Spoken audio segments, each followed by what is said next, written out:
8%. 8%. Nicole Walsh's laughter bounced off the glass walls of her corner office like bullets ricocheting in all directions. At your age, Ryan, we need hungry young talent, not expensive legacy employees clinging to outdated approaches. She couldn't finish the sentence without another wave of laughter shaking her shoulders, her Harvard MBA degree gleaming on the wall behind her like a trophy of superiority. I stood there frozen in that sterile corporate space, clutching my portfolio of 16 years' worth of achievements, watching this 37-year-old CEO with her perfectly styled blonde hair dismiss everything I'd built at this company. The leather folder in my hands contained documentation of every major project, every system I'd architected, every late night I'd sacrificed while she collected bonuses large enough to buy vacation homes in Aspen. I'm Ryan Matthews, by the way, 48 years old, director of cloud engineering at TechVault Solutions, and until that moment, the kind of guy who believed hard work eventually gets recognized. The kind of guy who stayed loyal to one company for 16 years while watching 28-year-old engineers with half my experience and twice my enthusiasm for buzzwords get promoted over me because they understood TikTok better than legacy database architectures. My wife Sarah calls me stubborn. My kids think I'm from the Stone Age because I still prefer email over Slack.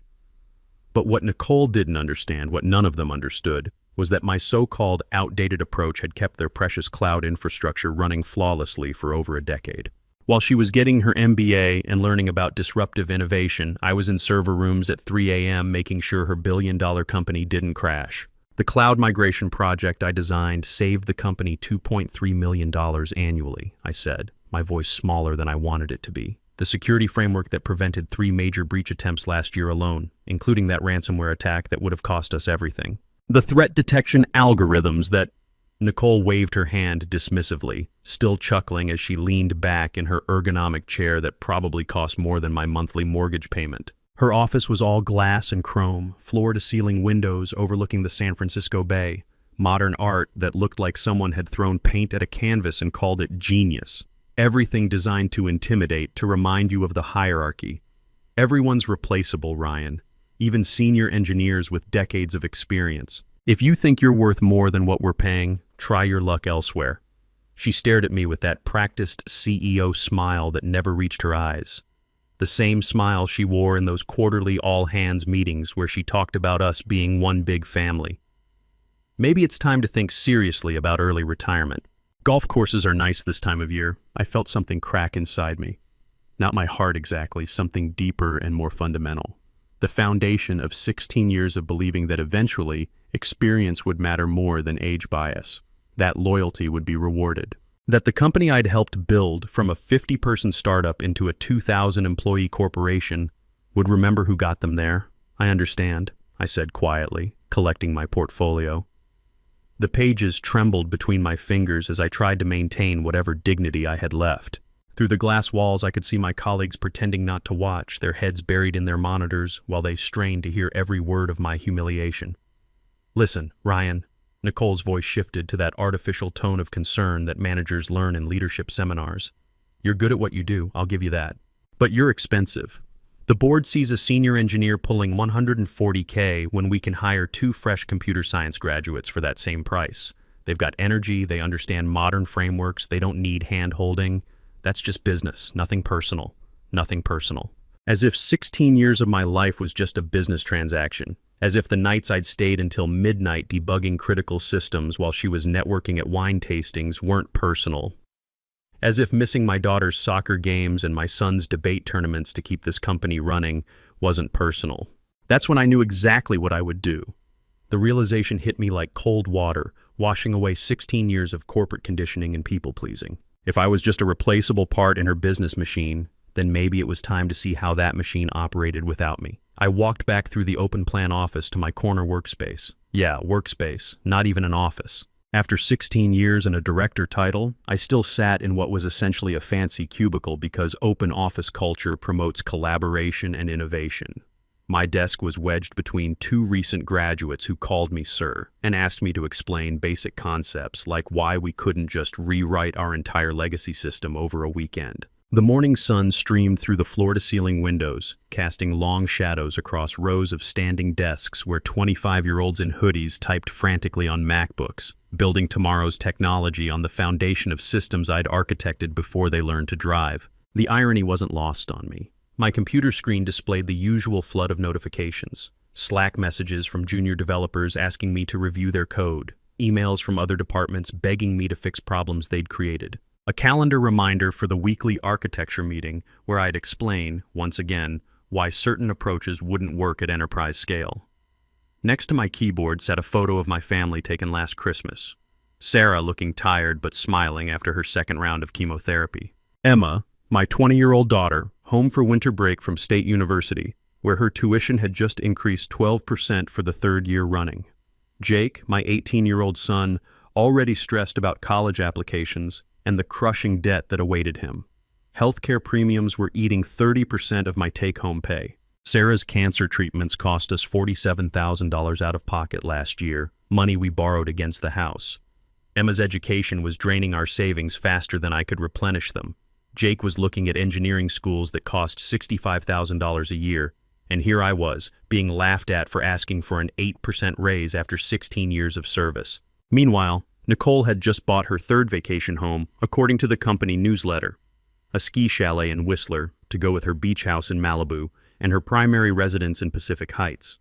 The same newsletter that featured a photo of her accepting an innovation award for the security framework I'd designed. I opened my desk drawer and pulled out a small leather notebook I'd kept for years. The cover was worn from handling, filled with ideas I'd jotted down during lunch breaks, weekend thoughts, solutions that came to me during my commute. Inside were my personal projects, documented meticulously with dates, development notes, and implementation details. This wasn't company property, this was my intellectual playground. The notebook contained algorithms I'd written on my home computer, security protocols I'd refined in my garage lab on weekends, machine learning models I'd trained using my own hardware, code that TechVault had implemented without formal acquisition because I'd been too trusting, too eager to be seen as a team player, too naive to understand that corporate loyalty was a one-way street. I flipped through the pages, each entry a reminder of nights and weekends spent building the future while my family slept. Page after page of innovations that had become the backbone of TechVault's competitive advantage. The irony was bitter. Nicole saw me as outdated, but every major system keeping her company ahead of competitors had originated in this notebook. I stopped at my notes from April 2021. A series of machine learning algorithms for advanced threat detection that I'd developed during the pandemic lockdown. At the top of the page, written in my own handwriting, personal project, predictive security framework using neural networks, developed on home system 4.15.21. Below it, detailed Git commit logs from my personal GitHub account, time-stamped and documented. What Nicole never knew, what TechVault's legal department had been too careless to investigate, was that I'd never signed over the rights to these personal innovations. The standard employment contract I'd signed 16 years ago covered work done during company time using company resources. But my most valuable creations lived in a legal gray area, personal projects developed on my equipment during my time. I pulled up my personal GitHub account on my phone, scrolling through repositories I'd created over the years. Hundreds of commits, thousands of lines of code, all time-stamped and documented. The threat detection system that saved TechVault millions, originally developed as a weekend project to secure my home network. The cloud optimization framework that earned Nicole that innovation award. I built the core algorithms while experimenting with reducing my personal server costs. Every major breakthrough that TechVault claimed as their intellectual property had started as my personal curiosity, my private tinkering, my unpaid passion for solving complex problems. I'd shared these innovations with the company out of loyalty, never thinking to protect my own interests, never imagining that the company I'd helped build would one day laugh at my request for fair compensation. My computer pinged with another email from HR about the quarterly company newsletter. The headline made my stomach turn. TechVault's revolutionary security platform wins industry recognition. There was Nicole's photo again, accepting another award for work that had kept me awake for months. The article quoted her talking about fostering innovation and building breakthrough technology without mentioning a single member of the engineering team. I thought about my father, who'd worked 35 years at the same manufacturing plant before they shipped his job overseas. Loyalty matters, he'd always said.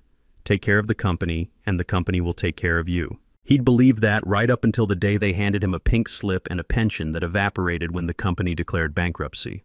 My mother had echoed the same sentiment, working as a secretary for 40 years at a law firm that replaced her with a computer system when she turned 60. They'd given her a cake and a gold watch, then escorted her out the same day. Companies don't care about loyalty anymore, she'd told me afterward. They care about quarterly profits. I should have listened to them both. Instead, I'd spent 16 years building someone else's empire, believing that hard work and dedication would eventually be rewarded. Nicole's laughter had shattered that illusion like glass. I picked up my phone and scrolled to a contact I'd saved but never used. Scott Rodriguez, VP of Engineering at TechFlow Solutions, TechVault's biggest competitor. We'd connected on LinkedIn 2 years ago after he'd reached out following a tech conference where I'd presented on cloud security. His messages had been persistent but respectful, always professional. His last LinkedIn message, sent just 4 months ago, was still unread. Ryan, I've been following TechVault's security innovations, and I know talent when I see it. The offer still stands whenever you're ready to have a real conversation. We value experience here, not just energy. We believe gray hair means wisdom, not obsolescence. At the time, I'd been flattered but dismissive. I was loyal to TechVault. I believed in the mission. I thought Nicole, despite her youth and corporate speak, understood my value to the organization. How naive that seemed now. My fingers hovered over the call button. 16 years of corporate conditioning screamed at me to stop, to be reasonable, to not burn bridges. What if this was just a bad day? What if Nicole reconsidered? What if I could find a way to work within the system instead of abandoning it? Then I remembered her words. Maybe it's time to think seriously about early retirement. The dismissive wave of her hand, the way she talked about me like I was a piece of outdated equipment that needed to be recycled, the complete lack of respect for everything I'd built for this company. I thought about Sarah, fighting cancer while worrying about medical bills. About Emma, working 20 hours a week at a coffee shop to help pay for textbooks because her dad couldn't afford to give her a better life despite 16 years of loyal service. About Jake, who'd already started talking about community college instead of engineering school because he didn't want to burden us with debt. My family deserved better than a father who accepted being undervalued. They deserved someone who fought for what he was worth, who refused to be discarded like outdated hardware. Nicole had made it clear that loyalty meant nothing to her. Maybe it was time to show her what disloyalty looked like. I pressed call. Scott Rodriguez speaking. The voice was warm, professional, with none of the artificial corporate enthusiasm I'd grown used to at TechVault. Real confidence, not the manufactured kind that came from MBA programs. This is Ryan Matthews from TechVault. I think it's time we had that conversation you mentioned. There was a pause, then genuine excitement in his voice. Ryan, I was beginning to think you'd never call. I've been following your work for years. Are you finally ready to explore opportunities where experience is valued? I looked around the open office, at the sea of young faces bent over their screens, at the glass-walled offices where managers younger than my children made decisions about systems they didn't understand. At the corner office where Nicole was probably already planning how to replace her expensive legacy employee with hungry young talent. I'm ready, I said. When can we meet? How about dinner tonight? I know a place in Palo Alto where we can talk without interruption. Say 7 p.m.? I checked my calendar. Sarah had her support group meeting tonight. The kids would be at their after-school activities. Perfect timing to start planning my future without TechVault's involvement. I'll be there, I said. As I hung up, I felt something I hadn't experienced in years. Not excitement exactly, but purpose. The feeling that I was finally taking control instead of letting others define my worth. Nicole thought I was replaceable? We were about to find out just how wrong she was. 4 hours later, I sat across from Scott Rodriguez at Alexander's Steakhouse in Palo Alto, a place that required reservations weeks in advance. He'd made one phone call and gotten us a corner table with privacy. That told me everything I needed to know about TechFlow's influence in Silicon Valley. Scott was in his early 50s, gray at the temples but sharp-eyed, wearing a casual blazer over jeans. No corporate uniform, no power tie. He looked like someone who'd built systems with his hands before he'd learned to manage budgets. When he shook my hand, his grip was firm but not aggressive, the handshake of someone who didn't need to prove anything. I've been following your work for years, Ryan, Scott said, studying me over his whiskey. Or rather, I've been following the sudden leaps in TechVault's security capabilities that mysteriously coincided with your project timelines on LinkedIn. That threat detection system for the Meridian Bank contract, my team tried to reverse engineer the approach for 6 months and couldn't crack it. I felt a knot in my stomach mixed with pride. Someone had actually noticed. Someone understood the technical complexity of what I'd built. How did you know that was mine? Scott smiled and took a sip of his drink. Because Nicole Walsh doesn't have the technical background to understand even the basics of machine learning algorithms, let alone architect them. I've seen her speak at conferences. She's great at buzzwords, terrible at substance. And because innovation doesn't just happen by accident, someone with deep expertise had to build those systems. He leaned forward, lowering his voice. Plus, I have contacts throughout the industry. People talk. Your reputation among actual engineers is solid gold, even if management doesn't seem to recognize it. Half the security professionals in Silicon Valley know your work, even if they've never met you. I took a sip of beer, gathering my thoughts. The restaurant buzzed with conversations about IPOs and venture capital, the soundtrack of an industry that worshipped youth and disruption. Here I was, a 48-year-old engineer in a world that thought innovation stopped at 35. What exactly are you offering? I asked. Senior Engineering Director position, oversight of our entire cloud security division. Base salary $350K, full equity package that'll vest over 4 years, and a team of 8 senior engineers. Emphasis on senior. Average age on the team is 45.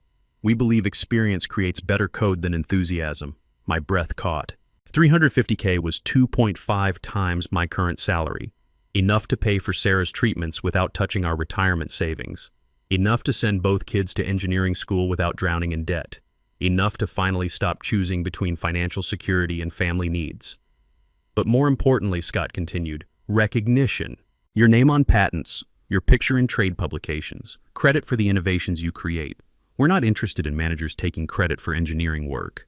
He paused, studying my expression. And if you brought your personal innovations with you, theoretical systems you developed on your own time using your own resources, we have a proper IP acquisition process. Fair market compensation for proven technology. Something flickered in Scott's eyes. Understanding. He'd done his homework, knew about the legal gray areas that bigger companies often ignored. TechFlow wasn't just offering me a job, they were offering to properly value intellectual property that TechVault had taken for granted. I pulled out my leather notebook and placed it on the table between us. I have Git commits and development documentation proving these systems were personal projects. TechVault implemented them, but they never formally acquired the rights. Scott's eyes widened as he flipped through pages of algorithms, each entry dated and documented. Years of weekend work, personal passion projects that had become the foundation of TechVault's competitive advantage. This is comprehensive. How much of TechVault's security infrastructure is based on your personal work? About 60%, I said quietly. The core threat detection algorithms, the cloud optimization frameworks, the automated response systems, all developed on my home lab before the company implemented them. Scott closed the notebook and met my eyes. That's quite an oversight on their legal team's part. Nicole doesn't value senior functions, I said, echoing the CEO's dismissive attitude. Including legal, apparently. She's too focused on hiring fresh talent to worry about protecting existing assets. We spent the next 2 hours discussing technical details, team structures, and project timelines. Scott understood the complexity of enterprise-scale systems in a way that Nicole never had. He asked intelligent questions about scalability, security trade-offs, and implementation challenges. For the first time in years, I felt like I was talking to someone who respected both my experience and my potential. By the time dessert arrived, we'd outlined a transition plan that would bring my personal innovations to TechFlow while staying within legal boundaries. Everything documented, everything transparent, everything Nicole should have done years ago if she'd valued long-term relationships over short-term savings. 2 weeks later, I placed my resignation letter on Nicole's desk. The irony wasn't lost on me, printed on company letterhead, submitted through official channels, following every protocol she claimed to value.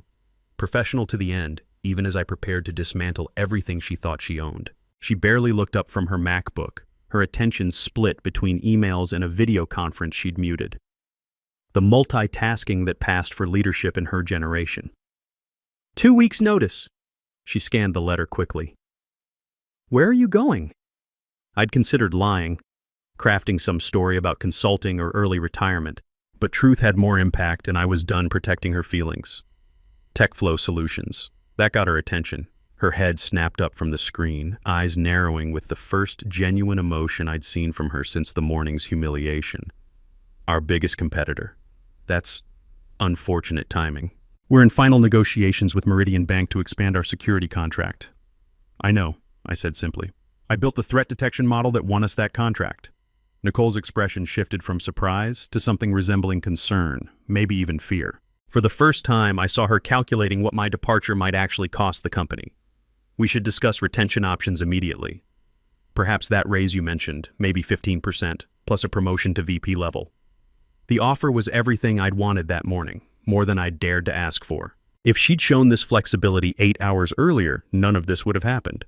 But some doors, once closed, can't be reopened with money alone. The offer from TechFlow is $350K plus equity, I said. But more importantly, they value experience over age bias. She laughed, but it sounded hollow now. Nothing like the confident dismissal from her office. They're overpaying by at least 100%. You'll be disappointed when they realize a 48-year-old engineer can't adapt to their development pace. I smiled, feeling that strange new confidence that came from finally knowing my worth.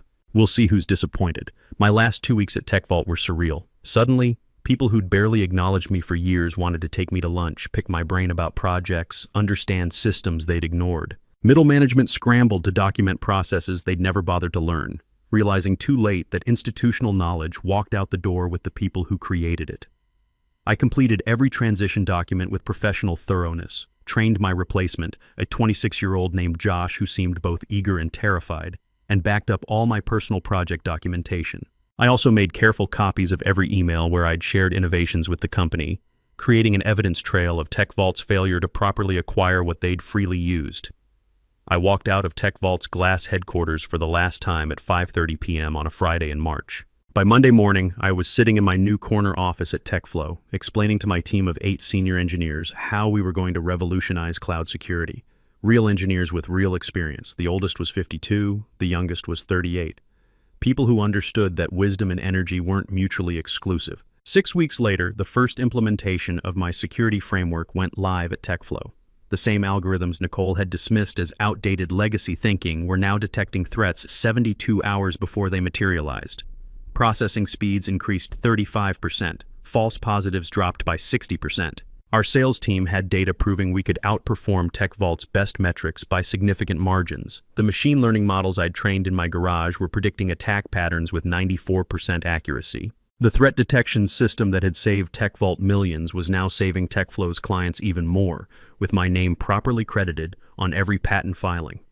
For the first time in 16 years, my innovations belonged to me legally and professionally.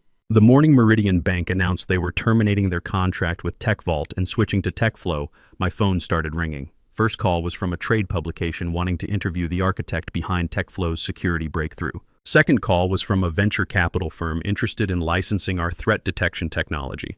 Third call was from Nicole. I let it go to voicemail. She called 6 more times over 2 days before leaving a message that I saved for posterity. Ryan, this is Nicole. We need to discuss consulting opportunities immediately. TechVault is prepared to offer a substantial compensation package for your expertise. Please call me back as soon as possible. We made a mistake. The admission felt hollow. Too little, too late, motivated by panic rather than recognition. I didn't return the call. 4 days later, Nicole was waiting beside my car in the TechFlow parking garage. She looked different, tired, stressed, none of the polished confidence from that morning when she'd laughed at my raise request. The power dynamic had shifted completely, and we both knew it. This is inappropriate, I said, maintaining distance while fishing for my car keys.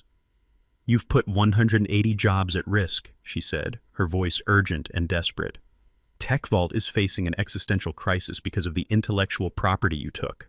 I didn't take anything that belonged to TechVault, I replied calmly. I took my personal intellectual property that TechVault used without proper acquisition. Your legal team never did their due diligence, and you never valued experienced personnel enough to care about the details. Nicole stepped closer, desperation evident in her bloodshot eyes. She'd probably been working 18-hour days trying to contain the damage. Name your price. Whatever TechFlow is paying, we'll double it, triple it. We'll make you CTO, give you equity, whatever you want. I thought about those 16 years sitting in that cubicle while she collected bonuses for my work, about the morning she'd dismissed me like obsolete hardware, about my family's medical bills and my children's educational dreams that her 8% refusal had jeopardized. "You once told me everyone's replaceable," I said quietly. "Even senior engineers. I'm just following your business philosophy." The following quarter, TechVault's stock fell 47%. They laid off 180 employees in 2 waves, targeting senior staff with the highest salaries first. The tech media described it as a catastrophic loss of institutional knowledge and mysterious deterioration of their award-winning security systems. Industry analysts wrote case studies about the dangers of undervaluing experienced talent in competitive markets. Nicole resigned under pressure from the board after their stock hit a 3-year low. Her replacement was a 55-year-old former IBM executive who immediately began trying to poach senior engineers from competitors. Too late. The damage to TechVault's reputation in the engineering community was irreversible. Then came the inevitable lawsuit. TechVault sued me for theft of intellectual property, corporate espionage, and breach of fiduciary duty. Their case collapsed spectacularly when my documentation proved conclusively that I had developed the core algorithms as personal projects. The judge not only dismissed their claims but awarded me legal fees, noting that TechVault had failed to secure proper ownership of innovations they'd implemented. But victory felt more complex than I'd expected. 3 months after the lawsuit ended, Amanda Wilson, TechVault's former head of customer service, visited my office. She'd been with the company for 12 years before the layoffs, someone I'd shared coffee with and complained about management decisions alongside. 180 people lost their jobs, Ryan, she said, sitting across from my desk. People with families, mortgages, kids in college. Was your revenge worth destroying their livelihoods? The question hit harder than any lawsuit. I'd focused so intently on Nicole's arrogance that I'd underestimated the collateral damage. "You're right to be angry," I said. "That's why TechFlow has hired 73 former TechVault employees in the last 4 months, including everyone from your customer service team who wanted to join us." Amanda's expression softened slightly. "And the others? The ones who can't relocate, who are too specialized, who are close to retirement?" That conversation led to the creation of Experience Matters, TechFlow's formal initiative targeting displaced senior professionals industry-wide. We partnered with 3 retraining organizations to offer skills updates for engineers over 45. We created consulting opportunities for near-retirement professionals who wanted flexible arrangements. We became the first major tech company to explicitly reject age bias in hiring. The program became a model for Silicon Valley. Other companies began questioning their own youth-obsessed hiring practices. Within a year, applications to our open positions increased 400%, with experienced professionals specifically seeking out companies that valued their expertise over their energy levels. 8 months after leaving TechVault, I received the IEEE Lifetime Achievement Award for contributions to cloud security architecture. Standing at that podium, looking out at an audience full of gray-haired engineers and young developers working together, I thought about Nicole's comment regarding early retirement. She'd been wrong about everything. We weren't expensive legacy employees clinging to outdated approaches. We were battle-tested professionals who understood the difference between moving fast and building systems that actually work long-term. When you combine decades of hard-won experience with the motivation to prove doubters wrong, you create something pretty unstoppable. A year later, I still think about that morning in Nicole's office, not with anger anymore, but with something approaching gratitude. Her laughter taught me the most valuable lesson of my career. Your loyalty means nothing if you don't value yourself first. The gray hair she saw as a liability turned out to be my competitive advantage. Last month, TechVault made headlines again, declaring bankruptcy and selling their assets to a private equity firm. The company I'd helped build from 50 employees to 2,000 was gone, dismantled by leadership that confused energy with competence, disruption with innovation. If you're reading this and you're over 45, dealing with managers who think your experience is expensive rather than valuable, remember something. Your knowledge isn't just worth defending, it's worth fighting for. Document your work, understand your legal rights, and never let anyone convince you that your best years are behind you. Because sometimes the most powerful thing we can do is simply refuse to become invisible. Age isn't a weakness in tech, it's wisdom waiting to be unleashed. And when experience finally gets angry enough to demand respect, industries change. The algorithms are still running.